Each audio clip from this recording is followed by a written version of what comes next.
हमारा देश एक चुनौतीपूर्ण वातावरण से गुजर रहा है। चैलेंजेस इतने ज्यादा हैं कि इतिहास की किसी भी दौर में इंडिया ने इतनी प्रॉब्लम्स फेस नहीं की, चाहे वो इंटरनल हो चाहे वो एक्सटर्नल हो। और हमारे साथ एक बड़ी पैराडॉक्सिकल सी सिचुएशन आ रही है कि हमें मोदी के अलावा और कोई अल्टरनेटिव नजर नहीं आ रहा है। और इसका सबसे बड़ा रीजन कांग्रेस का फेल्योर है। और कांग्रेस के फेल्योर का मतलब है गांधी परिवार का फेल्योर। और उसी की वजह से कोई भी क्रेडिबल ओपोजिशन नेशनल लेवल पे आज नहीं है। इंडियन नेशनलिस्ट के इस एपिसोड में मैं कर्नल वीरेंद्र कुमार आपके साथ यही बात डिस्कस करूंगा कि क्या हम लोग गांधी परिवार पर जरूरत से ज्यादा डिपेंड हैं एक ओपोजिशन अलायंस खड़े करने के लिए, या एक ओपोजिशन लीडरशिप को डेवलप करने के लिए। हमारे पास क्या और कोई चॉइस नहीं है नेशनल लेवल पे? अगर आप देखें तो इस चॉइस से मतलब है राहुल गांधी। और सोनिया गांधी से मैं उम्मीद नहीं करता, बिकॉज उनकी एज भी हो गई है, वो एनर्जी लेवल नहीं है। और प्रियंका गांधी को ये लोग प्रमोट नहीं कर रहे हैं। अगर आप देखें तो अगर कॉर्पोरेट लेवल पे लीडरशिप की जो परिभाषा दी जाती है उसमें ट्रांसफॉर्मेशनल लीडरशिप की बात करते हैं। ऐसा इंडिविजुअल जो सबको साथ लेके चल सके, एक विजन दे सके, ऑब्स्टिकल्स को दूर कर सके और एक गोल प्रोवाइड कर सके। उस गोल तक या ऑब्जेक्टिव तक पहुंचने का जो रास्ता है उस रास्ते को वो बाकी जनता को क्लियर कर दे। और इस तरीके से अगर आप देखें तो राहुल गांधी ने अभी तक ऐसा कुछ भी नहीं किया है जिससे ये प्रूव हो जाए कि वो एक ट्रांसफॉर्मेशनल लीडर हैं। वो एग्जिस्टिंग प्रोसेस में क्या चेंज लाना चाहते हैं, क्या उनकी विजन है, किसी को कुछ भी नहीं मालूम। और अगर उनके पास कुछ विजन है तो वो आज तक ढंग से कम्युनिकेट वो नहीं कर पाए। और ये एक बहुत बड़ी डायलिमा है। Is he really into elections? और जब बिहार के इलेक्शंस हुए तो एक बार को लगा Congress is really in the game और नॉट। आज दे रियली इंटरेस्टेड? और उन्होंने जितना भी एक्चुअली चैलेंज है वो आरजेडी को दे दिया। ये अपने आप में बड़ी एक सोचने की बात है। और इलेक्शन के बाद शिवानंद तिवारी ने उनके बारे में क्या कहा, अगर आप इस पे विचार करें तो आपको काफी हद तक पता चल जाएगा कि कांग्रेस पे डिपेंडेंस किसी भी तरीके से ठीक नहीं है। कांग्रेस जो है महागठबंधन के पैर में जंजीर बन गई। अब 70 उम्मीदवार कांग्रेस के लड़े। अब आप देखिए राहुल गांधी ओपोजिशन में होने के बावजूद भी कितनी फॉरेन ट्रिप्स साल में लगाते हैं, एवरेज 62 ट्रिप्स। अब आप समझ सकते हैं कि किसी को भी ये डाउट होगा कि ये पॉलिटिकल लीडर इंडिया में है कि नहीं है। फार्मर्स एजिटेशन चल रहा है, सारा ओपोजिशन डायरेक्टली इनडायरेक्टली। मैं ये नहीं कहता कि वो गलत कर रहे हैं कि सही कर रहे हैं, that is all together a different question.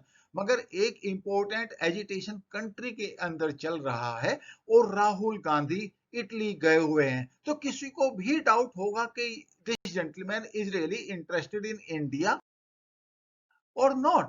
अभी हम असेस करते हैं राहुल गांधी को as a person and as a leader. बड़ा क्लियर है, he is a wonderful person, everybody knows that. You know, he may not be technically or otherwise very qualified, but he is certainly sweet to talk to. But जितने भी failures उनके जहां पर भी elections में या political battles में हुए हैं, तो एक क्वेश्चन बिल्कुल क्लियर कट सामने आ जाता है कि is it a capability issue और is it a motivation issue, और is it the issue of capability as well as motivation. जो शिवानंद तिवारी ने बिहार के इलेक्शंस को लेके कहा, तो उसमें एक चीज तो साफ पता चल जाती है कि he was just not interested. So the point is, has he got the desire to lead? Has he got that energy and drive?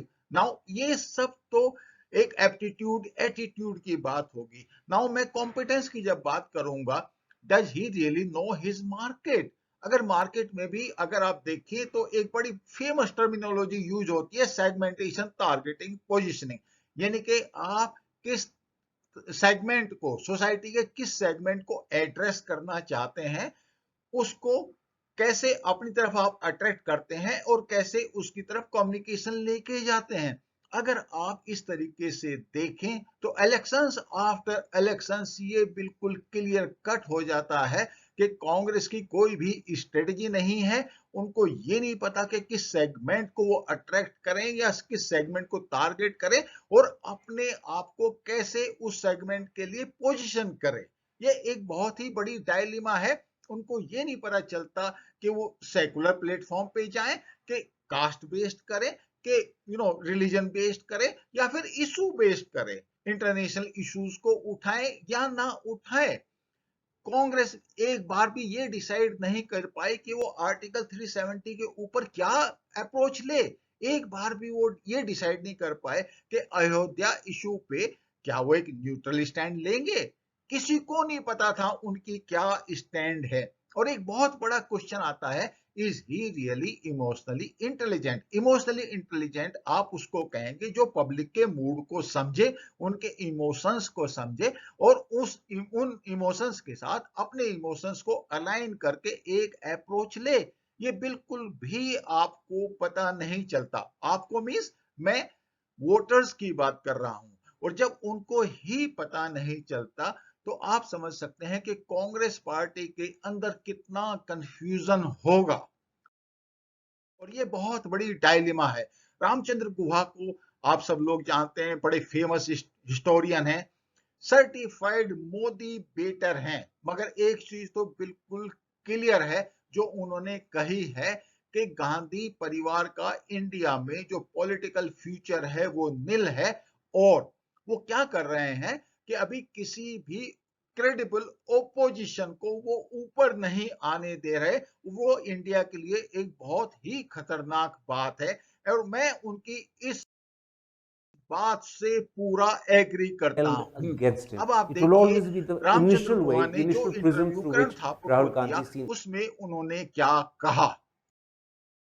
So what exactly is the opinion of Ramachandra Guha the famous historian. और इससे आप क्या conclusion निकालते हैं? वही conclusion निकालते हैं जो मैंने आपसे बताया।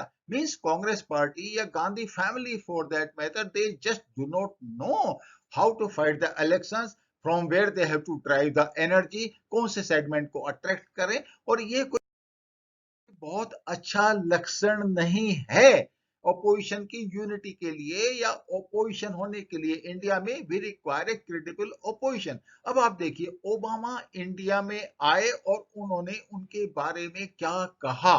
मीन्स राहुल गांधी में एक तरह की नर्वसनेस और कच्चापन नजर आता है, जैसे किसी छात्र ने अपने शिक्षक को प्रभावित करने के लिए खूब पढ़ाई की है लेकिन कहीं ना कहीं उस विषय पर मास्टरी करने का ना उसमें दिलचस्पी है और ना जुनून है। बताइए इससे बड़ा एम्बरेसमेंट क्या हो सकता है ऐसे किसी इंडिविजुअल पॉलिटिकल लीडर के लिए जो इंडिया का प्राइम मिनिस्टर बनने का ख्वाब देख रहा है। अब आप देखिए राहुल गांधी के अगेंस्ट में कौन है? मोदी, एक सीजन्ड मार्केटर, एक सीजन्ड पॉलिटिकल मास्टर। और उसकी टीम आप देखिए ये each one of them they are masters in their own right. अब इसके अगेंस्ट में अब आप देखिए राहुल गांधी के साथ कौन है? Is he able to attract all the opposition leaders with him? उनमें से कोई ऐसा है जो राहुल गांधी को पॉलिटिकल लीडर एक्सेप्ट करे as a prime minister? Obviously you will be disappointed. अगर ये सिचुएशन है तो उस हालत में हमारे पास जब ऑपोजिशन नहीं है तो आप मुझे एक बात बताइए, क्या ये जिम्मेदारी बीजेपी की है कि वो अपने लिए ओपोजिशन खड़ा करे? और should they just enjoy that there is a leadership vacuum in Congress as well as in the opposition ranks? Situation ये हो रखी है कि आज गांधी परिवार बाकी सबके लिए एक बैनियन ट्री बन चुका है। एक जहां पर उनकी जड़ें खुद पुरानी हो चुकी, ओल्ड रूट्स हैं, वो अभी ग्रीन हैं, मगर अपने नीचे किसी को भी वो ग्रो नहीं करने देना चाहते, या फिर वो by default, by circumstances, whatever you call it, Gandhi परिवार की इस देश के प्रति ये जिम्मेदारी है कि वो एक क्रेडिबल ओपोजिशन दे जिससे मोदी को और भी चैलेंज मिले, इंडिया की और भी ग्रोथ हो। एक अच्छा ओपोजिशन बहुत जरूरी है, इसके बगैर इंडिया ग्रो नहीं कर सकता। और जैसा मुझे लगता है और जैसा रामचंद्र गुहा ने कहा है, वो ओपोजिशन लीडर ऑटोमेटिकली इवोल्व होगा अगर आप किसी को मेंटर करने की सोचेंगे या किसी को अलाउ करेंगे या फिर कांग्रेस के अंदर डेमोक्रेसी लेके आएंगे। It's a time to go for Gandhis because they will not allow anybody else to grow. I think मैंने अपना पॉइंट आपको क्लियर कर दिया। It's the time for them to grow. आपका इस बारे में क्या ओपिनियन है, मैं ये जानना चाहूंगा। Thank you so much. Please like and subscribe.